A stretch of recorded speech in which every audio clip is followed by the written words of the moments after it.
Welcome back to the channel. Still working on the 2001 Rebel, I guess bobber slash bar hopper. I don't know what you want to call it. Anyway, there used to be a real big airbox right here from the factory, like so, and it had, well, an air filter and everything like that. Very restrictive, wasn't particularly good, and I ripped it out because obviously this is a minimalist project.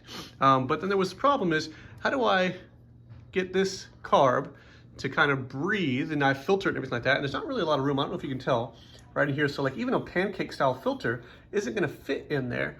And I checked all over the internet, couldn't find anything that said, oh, this is an intake that you can use or buy this product or blah, blah, blah. So I thought to myself, maybe I'll make it.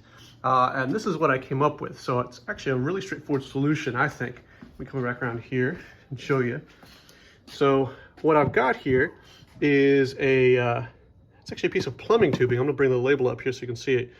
Plumb Quick there, and it's a 2x2, 2 inch by 2 inch, 90-degree piece. And I guess from front to back, like if you were to measure in this arc like this, it's probably maybe 6 inches, 8 inches long, something like that. But anyway, 2 in, 2 out. And what I did is I went on Amazon and I found an air filter. And let me see, I've got the, it came in a pair. So this one is designed for 48s all the way up to 54s, but this is actually a 52 mil.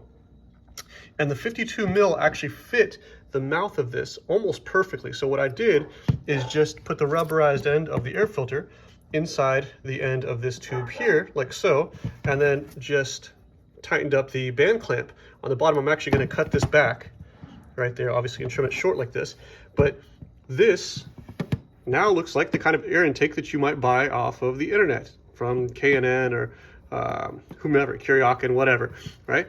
And when we run it back over to the bike, it's a snug fit. And I'm just gonna do it loosely here. I actually had it on there a second ago. Try to do it with one hand. Okay, there we go. Okay, like so. And now you've got this breather pipe that comes out the side that is filtered, and it's going to kind of have this kind of ram air effect because obviously it's out in the breeze. And if you're thinking, oh, well, you're going to hit your leg on that all the time, the nice thing is where it sits, and let's see if I can get it kind of like so, where you'd be sitting, and I'm going to lean, I can't really put my full weight on the bike, but if you look, right, when my foot is on the peg like so, it comes out behind my knee, just like so. So here, oh, there's a better shot. So as I stand on the peg, or if I was sitting with my foot on the peg, it'll come out just below the seat, just here in the fresh air. And I'm actually only, I think that rubberized elbow cost me like $5 at Lowe's. And then the pod filter itself, it came as a 2-pack. I only needed one, obviously, but it came as a 2-pack. And I think I paid like $9 off of Amazon for that. So I actually really like this sort of look.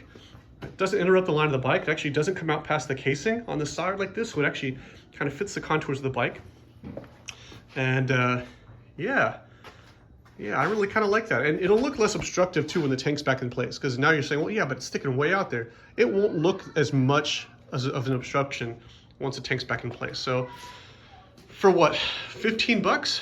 Got myself an intake. I know some of you are like, oh yes, but what about the PCV valve? The positive crankcase ventilation valve that has to go into there. I'm not gonna run one of those into the intake, and I know it's gonna piss some people off, but I'll actually run it over to the side and then put a breather on it, so it can still do the same effect, but I didn't wanna run it back into this pipe. You could, I suppose, just put a little hole on the bottom side like that and run the valve into that. I mean, it would work just fine, but I'm actually gonna vent it over here and put the breather over on the other side. But I wanted to share that with you because I was actually really pleased with the way that turned out. So yeah. See you guys next time.